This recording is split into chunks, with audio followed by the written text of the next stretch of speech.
Heyo everybody, Haku here with HaQ&A number 63. So this one's probably not going to be quite as long, just because I feel like I have 4 pages of comments and sometimes I have like 8 to 10 pages or more occasionally. So I don't think it's going to be the longest. Plus I don't have many general thoughts here to talk about. Just going to talk about a bit more from the week and all that, since the last HaQ&A was made or recorded, whatever. So basically, it's going to be mostly about the anime this season. I think that the general section's a good place to talk about that, not in a lot of detail, but I think the season in general, it's better than I give it credit for. Like this week I've been pleasantly surprised. I've watched a lot more and caught up to a lot more. One series that really surprised me, Action Heroine Cheer Fruits, is so good. Action Heroine Cheer Fruits is so good. I really ended up liking it a lot. Also, Tenchi no 3P is still surprising me with how good it is. It's probably maybe even my second most favorite right now.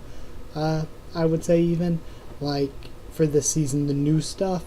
Maybe still not up there compared to, like, Virgin Soul, which is amazing, or Boku no Hero Academia, which is amazing. Or even Recreators, which again, very good. So there are a lot that I'll recommend. I think what I'm going to do is in the comments, just like I did last week, I'll comment a list of what I am watching so far, what I've made it caught up to, in order from my most to least favorite. And then I'll also have the list of what I plan to watch but I haven't quite gotten around to yet or caught up to yet. One other one, I named some ones that have surprised me and I thought are really good. One that did it surprise me that... I guess it did. I watched Hajimete no Gal, and I didn't think it was going to be amazing, but I did think it was at least going to be pretty good, and man, was it really bad. Like, it looked like an anime that was poorly made for, like, 2006. Like, over 10 years ago, this wouldn't have looked that great of a show. And that's just as far as like animation and the actual visuals for it look. But that's even a negative itself, and with the story there essentially was none. The first episode, it's 24 minutes long. I think it could probably get away with being the same exact way it is if it was maybe 10-minute episodes, but it's 24 minutes long. And in those 24 minutes there were 4 scenes in the first episode, and just man, it was boring. If something's bad, I feel like I can still I can still enjoy watching it and just laugh at how bad it is. But man, Hajimete no Gal was boring. I am gonna keep watching it though, because I've been very wrong about shows before. I've had shows that I've watched and thought were really good, and then like 4 to 6 episodes in, I was like, okay, I was wrong about them. They aren't that good. Hell, look, for an example of that, just look at me with Taboo Tattoo, where I thought the first 2 episodes were so great, and then everything after that, I'm like, oh my gosh, this is terrible. This is probably the worst anime I've seen. And yet, the worst anime I've seen, I was so hyped up about the first 2 episodes and loved the first 2 so much. So even though I really didn't like this, it could turn out to be really good, and I just didn't like the first episode. Or it was the same. Yojo Senki was pretty good. Again, I didn't think it was amazing, but it was pretty good, and I didn't like the first episode of that, I don't think. So I'm going to keep watching and hope it improves. Just give it a chance, but at least from the first episode, man, did I not like Hajimete no Gal. So yeah, on the negative side, there's that one. But one comment for the general section this week that I decided to throw in here, and it is Ilala211, who said instead of doing the HaQ&A on a fixed day, you could be more flexible, record and post it whenever it's convenient instead of pushing yourself to get it done with. I get what you're saying. With that, I think the biggest problem with that would be me saying, oh, I don't have time today, I'll do it tomorrow. Oh, I don't have time today, I'll do it tomorrow. And I think it would cause me to it would cause me to not get it done at all. Like, it's one thing if I set my goal for Wednesday every week and then didn't get it out until Friday or Saturday because it took me so long to make and I was behind, but at least it would be made. Whereas if I didn't have that Wednesday goal, I would have been like, I can make it tomorrow, and it would be like, I'd be so behind. And I think the big problem that the past like 2 weeks or more, it had been delayed a lot, the past few weeks it had been delayed a lot, canceled a lot. I think the biggest reason for that wasn't that it was on a fixed day, it was that the fixed day it was on was Wednesday. Like, having it on Wednesday as a fixed day worked really well for a super long time. It's just that my schedule changed and I started doing different videos on, like, it changes every season really, me doing different videos on different series for that season, and having to move read-throughs and stuff around like that because of it. So my schedule was constantly changing, but I was still pushing myself to do the HaQ&A on Wednesday when I just really didn't have time anymore. And that's why it kept getting pushed back to like Friday or Saturday, or it wouldn't get made at all. So I'm like, because I wouldn't have time to record it Monday or Tuesday and to take all my notes and stuff Monday or Tuesday. Well, the thing is, now, since Wednesday was my normal day to post it, since I'm planning to do it on Friday from now on, I have Wednesday, which was my normal day to post it, and I have very little else to do. I can't think of what else I have to do. I have very little else to do as far as YouTube goes for Wednesdays. So I can use Wednesday to take all my notes and stuff for the HaQ&A, answer all the comments, and try to get caught up with all of them, and record it. So that works really well. I can record it on Wednesday, and if I record on Wednesday, I have a whole day or two, and I'm recording this on Thursday, so... But that's just because this week was a bit of an anomaly. I'm still trying to catch up from being a little bit behind. But either way, if I record it on Wednesday, I have all of Wednesday and Thursday after I record it to edit, render, and get it all ready to post on Friday. So having it on Friday is a certain day. It just works having it on a certain day. It just didn't work on Wednesdays because it was Wednesdays, and my schedule had changed, but I wasn't changing the HaQ&A to fit to my schedule. I think that was the problem I was having. I wasn't compensating for it. But either way, that is it for that, and we have a few sections. I feel like most of the sections this week, I feel like we have a lot of sections, but most are short, except for maybe like Tower of God. I feel like there's a lot of Tower of God this week. But yeah, either way, going into the first section now. Okay, our first section this week has one comment, and it is for Elf-san wa Yasararanai. East 1860 said, "Great read-through. I most likely wouldn't have discovered this manga without your video. Thanks a lot. Time to get some more weight loss advice, Lenny Face." Thank you so much. I already actually have, well, this will be a good way to break this news to you. So I recorded a second read-through video, chapters 3 to 5. That's ready, and whenever I'm going to edit it sometime soon, so it's just sitting in my computer waiting, and then whenever I'm behind on something or need to buy time to work on something a little bit longer, I can post that second read-through video to give me more time to work on that other video, and you guys will still be getting a video. I also did the same. I recorded 6 and 7, but I recorded 6 and 7 on the same day that I recorded... What was the thing that I lost? It was some other thing I recorded that I lost and had to re-record. So, as you can guess, the same thing happened to my read-through of 6 and 7. It was lost. It was, the audio was not there, whatever, something messed up. So, I'm gonna have to re-record. Unfortunately, you won't be able to see my first time reading 6 and 7, but I am gonna re-record it and just tell you guys at the beginning of the video it's not a live reaction. It's my second time reading through. But it's still something. Still a read-through video, still gonna be reading through and discussing it. But it just won't be my first reaction because of the video getting messed up.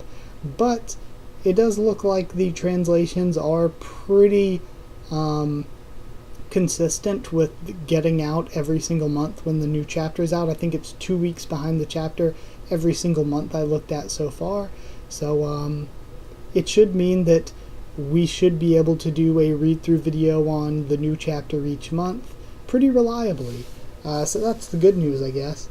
And yeah, that's it. Thank you so much for that, and I really hope that a lot of us can enjoy this. I like the idea of us just finding some new manga like this and reading some new stuff that has just started recently. And what better than some Monster Girl manga? Because you know, two things your boy likes: Monster Girls, Magical Girls. Both of them special place in my heart.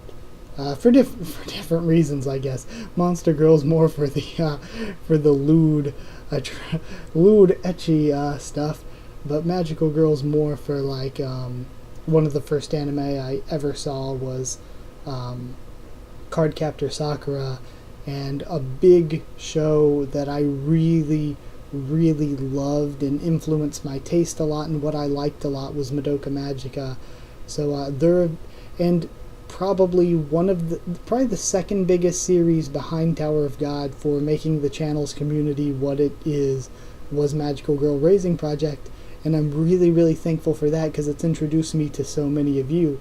So while Monster Girls have this one place in my heart because they win in my heart, Magical Girls, on the other hand, as opposed to Monster Girls, it's more of a sentimental thing, being really important to me. So yeah, gonna be reading plenty of Monster Girls from here on out, is the point I'm making, I guess, and watching plenty of Magical Girls, I guess. So yeah, that's it for the Elf Son section. Next up, we have our Magical Girl Raising Project section, and so for the first part of, as I'm recording this, I still haven't posted. I'm posting the second part of Chapter 11's read-through, posting that tonight as of when I'm recording this, trying to get my timelines all straight. But for the part 1, there have been plenty that I was able to answer, and you're going to see I'm going to be discussing plenty here. But there were a lot that I couldn't answer, a lot that I was like, I can't answer this without spoilers. So sorry if I didn't answer some of your comments there, it's just that I had no idea how to answer them without spoilers. So that was a bit of an issue. But starting off, Anime Lover 22 said, notice how Melville didn't talk about Noko-chan during her plans about the other players. And I thought that was funny. Noko-chan was spreading that emotion of, don't pay attention to Noko-chan, she's an innocent cupcake, spreading that out there. And Melville going full Jedi mind trick like, don't pay attention to Noko-chan, she's an innocent cupcake. So that is funny, and I like that you pointed that out. Andrew Zapita said, giraffe, yay, your dream came true, talking about Clantail, and now I need a ladder to hug my waifu. It's all worth it, though, because I've been saying for a long time, there were just cool transformations I wanted to see, and I don't know why giraffe, but for some reason, during the whole time I was reading, I was like, I really hope Clantail turns into a giraffe. She'd be so tall. I don't know why height had anything to do with it, but she is finally a giraffe. Tall girl. Starrock said, someone who has the ability to manipulate emotion should never be trusted. Ever. It's easy for them to pull stuff like that. I wasn't particularly surprised, at least. Mad props to Clantail for holding back on Shadowgale, even after she was attacked and won. No matter how Shadowgale feels about Flea, years of devotion does not go away that easy. There is something to be said for Flea figuring out the problem because she was suspicious of Shadowgale. Really goes to show what her true priority is. I really like that. I really like seeing that Flea was really that devoted to Shadowgale. She would have killed for, she would have died for, true master dying for her servant. But yeah, it makes the relationship really great, and I love both characters. In fact, I think Momori Shadowgale is probably, I don't know, I'm excited to do the favorite, after I read episodes, I'm excited to do the favorite character discussion video for the Restart Girls, and when I do that video, I'm also going to, at the end, after I discuss all of the Restart characters from least to most favorite, I'm probably just going to throw in the unmarked girls and where I would rank all of the girls. Like, I won't discuss it or anything, I'll just say bam, bam, bam, bam, and just go through all of them from least to most favorite to show you how they would compare to the unmarked girls. But I'm not even sure yet where I'm going to put some of them, and even if I decided now, I think the episodes could change my opinions on some. But Shadowgale, right now speaking, I think is my favorite character in Restart. I really like Clantail. I like her design and power stuff, but when it comes to personality and character and what they did in the story, I think Shadowgale might be my favorite. So it's a tough decision. I also, I don't know how I feel about Melville anymore. Up until the reveal that she was all murdery, I really liked Melville. Now I don't know how I feel about her anymore. She's one that I'm going to have to think about quite a bit. Yeah, what else? Oh, also, I'm extremely happy Clientele's alive. Very happy about that. Because not only is a Clientele a character that I really liked, but her dying to me would have just made Petchka's sacrifice really, really weak. So Clientele needed that survival to keep Petchka strong. Keep my girl Petchka strong. Then the last set of comments this week, Seek210 said now her off-panel death makes more sense, and I like the little twist too with her having them fight each other off using her magical skill to make them doubt each other. I love the whole fight scene. It was awesome to see Clientele fight Fla and Shadowgale holding her own. With all those awesome animal transformations, Marco Polo said this is the moment where I became a huge fan of Clientele, love her transformations a lot. Yes, Clientele is awesome. And I brought up during this, again, just talking about characters, that I usually tend to like the smarter or non-combat characters more, so that may be what's holding me back from saying Clientele's my favorite, but Clanberry was my favorite in Arc 1, and I mean Clanberry was smart, but she was definitely a combat magical girl, and I guess really Clanberry wasn't the smartest. I mean, she was overconfident and playing around in her fight with Swim, and that's what led to Tama one-shotting her. So, I mean, maybe she wasn't the smartest. But either way, yeah. I look forward to doing that character video. I look forward to reading episodes first. Just a reminder, episodes will be every Wednesday and every Saturday. I will do one, and the videos will probably be... I heard that 20 pages is on the longer side, so 20 pages would maybe take me like 30-40 minutes to read. I think somewhere around there, 30-40 minutes maybe. So yeah, that'll probably be how long the videos are on Wednesdays and Saturdays. So yeah, 2 videos a week for that. Then we're gonna move into another section now. Next section is Centaur Nanayami, and we have one comment to discuss. Deshaun Gamble said, one thing I hope for this series is the stuff we're seeing will connect to some major plot in the future. For example, the couple, the mermaid school, the laws of the world. I'm hoping some of the stuff will connect so that it seems more important to the story than it seems. Regardless, I am still enjoying this series and looking forward to more big Hime greatness. Hashtag the loodening. Yeah, the story seems to be a bunch of different, like from what I've been told in comments and stuff, it's going to be just different random stories kind of, but they all have sort of this theme that brings them together, and I'm enjoying it. I just hope the story improves more, as in these side stories we're seeing are good on their own, because right now the side stories have just been whatever, they've been just kind of plotless. But I hope we get to see more of that importance, and we get to see better side stories that make up this main meta story. So I'm just really hoping it improves, because I really like the world and how that was all set up, and I really like the characters. So I'm enjoying it, just hoping it gets better. Next up, we have a Tower of God section, which is probably gonna be damn near most of the video, probably. First up, we're gonna say Ilala211's comment that says, with Gustang basically saying that you've got to be a person who has opened the doors of the tower to be on their level, maybe think about something else. Do we know for sure that Zahard's the person who opened the door, or could it have been V or Arlen who did that? Because until now we've been told that Zahard was the most powerful and opened the door, and that's why he's king, and the other family heads followed him. We also know that the tower opens its door to the person it needs to bring about change. What if Zahard is not the person whom the door was opened? What if Zahard, in his thirst for power, stole someone else's destiny? Kind of like what Rachel wants to do, basically. It would explain why the Red Witches are aligned with FUG if they believe Zahard fucked with destiny in someone else's path. Yuburaj Pokerel said, that's what I've been thinking since the story of Arlen and V.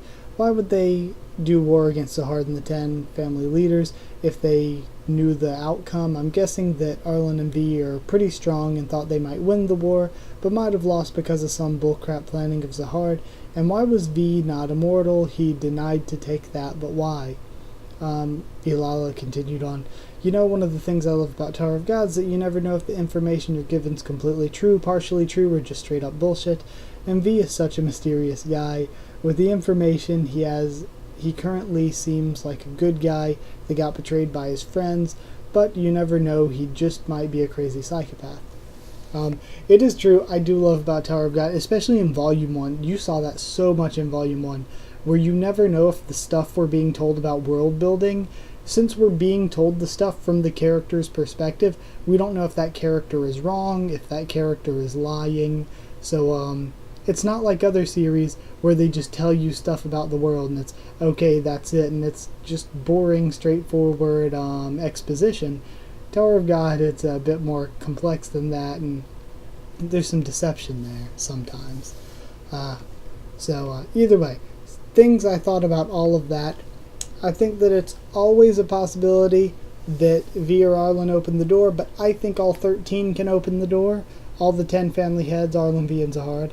I think they can all open it, and I think the Red Witches, Arlen, V, I think a big reason they're all against Zahard is probably around the same reason, is that somewhere along the way Zahard began to exploit his power as an irregular, as the strongest, by making himself a dictator over all the tower's native people, and doing all this terrible stuff that we've heard that he's done. Somewhere along the way, Zahard was corrupted by power, and I think that's why the Red Witches are against him. He's corrupted the tower, essentially. Also, Arlen and V, I wouldn't say they knew they'd lose the war. I think they tried to go to war with Zahard, and then the other 10 family heads are like, we're gonna side with Zahard, sorry, and then they beat Arlen and V. And even now, though, that doesn't mean that all the 10 family heads wanted to side with Zahard, because look at Gastang. Gastang's working against Zahard. And just as an example, maybe Gastang was like, I want to side with Arlen. She was pretty cool to me. And then he finds out that like 6 of the other family heads are siding with Zahard, and he's like, maybe I should side with Zahard as well. I kind of don't want to lose. So it's always a possibility that Zahard was the strongest, so maybe those 10 sided with him instead of Arlen and V, because he was the strongest and they didn't want to lose, not because they actually like Zahard or they're actually loyal to him. That's always a possibility as well. Then there's also, for V, you brought up as well, I think there's a possibility that V's a good guy. I think, in my opinion, he's probably still a good guy. One of the possibilities for what Gastang was saying when he talked about how he was the worst, he could be talking about how he killed himself and left Arlen all alone. Like, Arlen probably didn't want him to kill himself and leave her all alone. And he did it. He killed himself being like, yo, go to Zahard now. And she's like, I'm not going to Zahard. So he killed himself for nothing, except for to make things harder on Arlen. So maybe Gastang is a bit bitter about him leaving Arlen like that. And that could be why he said it that way. Either way, we'll see how things go. White Bear Beppo said, you make a great point about Gastang not being able to get on the Hell train even though Yuri and Evan can. It seems like they'll go unpunished at this rate. I'm so hyped to see the younger family heads. One of Tower of God's strongest assets is the mystery portion that elicits curiosity. Thank you. I know that Yuri, Evan, and Karaka, they're all on the Hell train, but they're not supposed to be there. They're using illegal methods to get on a place that should just be for regulars. But it seems like if Gastang really wanted to go there, he kind of should be able to, especially if they can. But the issue that I run into with that line of thinking is that even if he got on the train, if Rinkers can't go onto the virtual floor, then that's that, I guess. But the biggest question that raises of all, why is there a virtual floor? Why was it made? Why would somebody make a virtual floor to hold the data copies of people, but the leaders of the world, the rankers, the strongest people, can't even monitor or get into what's happening there? So why even make it? And also, who made it? Because the Hell Train was made before Zahard even came into the tower. So that's like thousands and thousands of years old. That's ancient. So if it was made way back when, who made the Hell Train even? And again, why? Why is a good question still. Or, there's just so much stuff about Tower of God we don't know.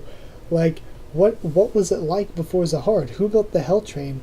We know that there were observers and stuff, and that there were wars before Zahard came there, because Pedro talked about it. So it's just so odd. But yeah, basically, why make a virtual floor that the leaders can't even see what's happening there? Or was the virtual floor made after the train was made, after Zahard was already there? See, there's so much to figure out here. And then also, one of my new theories for the girl that is with Rak is, I think I said it in the review, I'm thinking it could be either Grace Arlen or Yeon Hana. It could be the person that found Rak, though. Maybe that's just some girl that found Rak while she was climbing the tower and took him to the virtual world with her.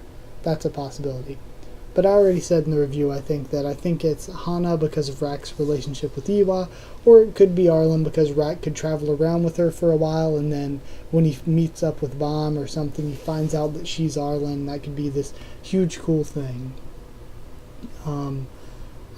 Then next comment, Anime Watcher said, reading Gasteng's description of the hidden floor reminds me of Greed Island from Hunter x Hunter. Hopefully CU can do a great job on the virtual floor virtual reality aspect.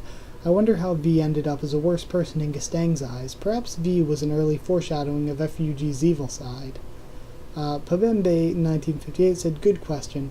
Rather than killing himself, even if he was doing it for her, standing by Arlen and enduring along with her is what I suspect Arlen would have wanted.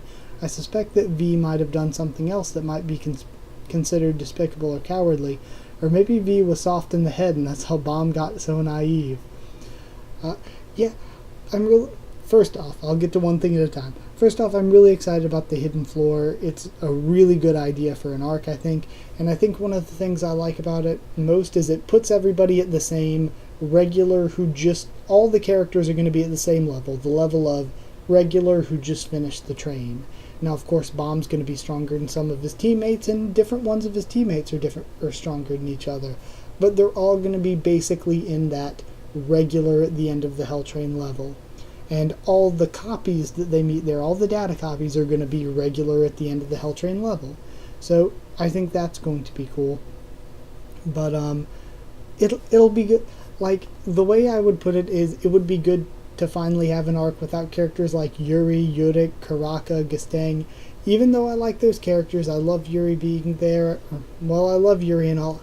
I kind of don't want Yuri to climb with Bomb's group, though, because even though I love Yuri, even though I love those characters, I would really like to get back to focusing on Bomb and his allies, his teammates, because it feels like a good few arcs there's been too much focus on rankers and stuff, and not enough focus on Bomb and his teammates. So I would like to see more of that. Also, I would say the same as I said in the other comment. I think that V killing himself and leaving Arlen all alone is probably maybe what made him bad to Gasteng. There could be something else that he did that was bad, but that seems like it could be it. Or maybe Gasteng, we're hearing Gasteng say that, so it's from Gasteng's perspective. Perhaps Gasteng thought that he should have convinced Arlen to go to Zahard, and even though he did, he killed himself and said, go to Zahard, you don't have me here anymore to hold you back. Maybe from Gasteng's perspective that wasn't good enough for him and he wanted more. That's a possibility. Okay, now moving on to the next one. Ilala211 said, if the hidden floor is only accessible to people who have passed the Hell Train and has a really complicated mechanism of who enters it, how the hell did Rak end up inside of it? The hidden floor is real, and the most beautiful woman in the tower is trapped inside. the lore is finally confirmed. Yay. I don't have any idea how Rak got there. None at all. I think maybe when he died, somebody found him, carried him onto the Hell Train. Well, somebody had to have found him, carried him onto the Hell Train, carried him to the end. That's the only possibility for him to have gotten there, really. And I'm thinking maybe the thing that Zahard hid there, because Zahard hid something there that Gustang wants. Maybe what he hid there is N. Maybe she's the beautiful woman that's trapped in the virtual floor.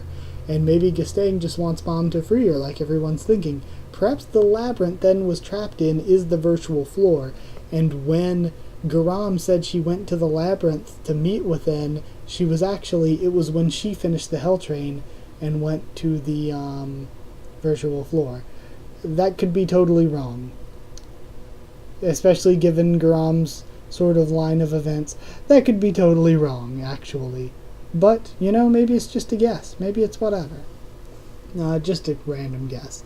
Yuvraj Pokorel said, I don't think Bomb will meet his parents for some reason. First is that CU just revealed Bomb's parents, so showing them right after that is odd for me. Second is that didn't Garam mention that Zahard and the 10 families did everything they could to erase all records of Arlen and even the records and memories of artificial life stored in the tower. And you are right, they did say that. So from that, I'm thinking maybe Bomb will not meet Arlen, and maybe the person with Rak is not Arlen's data copy, because since that was specifically said, maybe they erased, or if they're rankers and couldn't get in there, maybe they couldn't erase Arlen. Maybe they were able to erase her everywhere else in history, but they couldn't get in there because they're rankers, so she's still in there as the data copy. So that's a possibility as well. Or they could have deleted her data. And then lastly for the Tower of God section is Seek210, who says, Now I wonder if what Garam told Bomb she was saying sorry for not telling him everything. Maybe it was about his father, seeing as how Gustang reacted when he mentioned him. I wonder how it's all going to play out, and when they reach the hidden floor, and also how we might see Zahard's memories that he has hidden away. Yeah, there's definitely more to Bomb's parents' story than what we've been told, and one thing that your comment made me think of too is, since you brought up the hidden copies and how it'll be interesting, or hidden floor copies, I want to see who has data copies there, because you think it's a hidden floor. Not everyone who's climbed and become a ranker has made it there. So it'll be interesting to see who is there. Maybe there are some of the princesses there from when they climbed. Zahard and the 10 great family heads. Maybe not all of them are still there, but maybe they are. Who knows? So it'll be really cool to see, actually. Like, what if Bomb meets young Gustang, and Gustang's like, well, what are you doing, kid? And Bomb's like, you sent me, only like future you. That could be an interesting interaction. So it'll be cool to see them if they have data copies.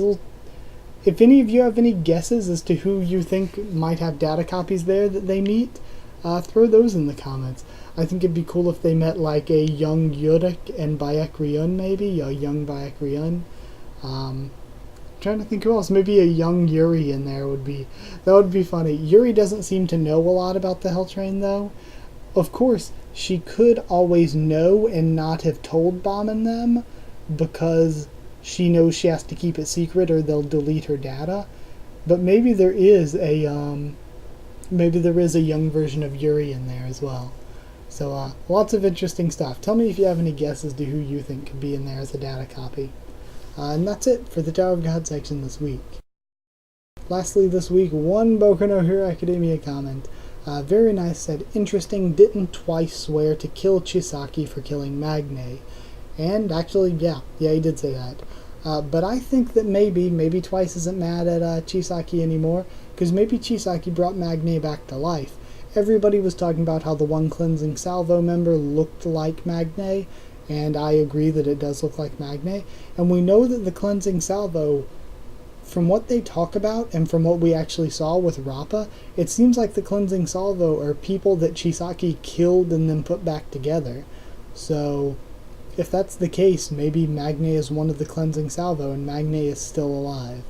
That could be really cool if we find out that happened, and that's how Twice is cool with all this.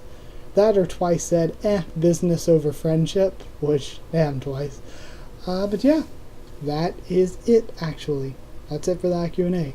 Like I said, lots of things for you to comment about, to get involved if you want. I don't know.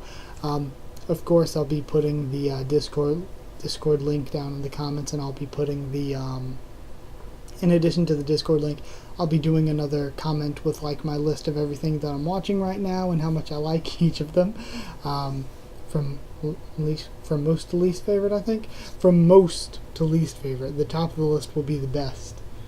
Yeah, I think maybe I got that backwards last week when I commented, now that I'm thinking about it. In descending order.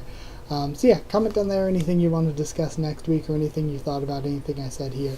Like if you did like the video, comment down there, or I just said comment.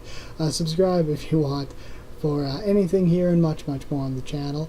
Follow on Twitter if you want. I can try to talk to you there, or keep you updated there and stuff for the channel. And if you want to, well, if you want a link to the Discord and the one down there is expired, just comment and I can give you one. That's it. Thank you once again for watching, and I'll see you all next time.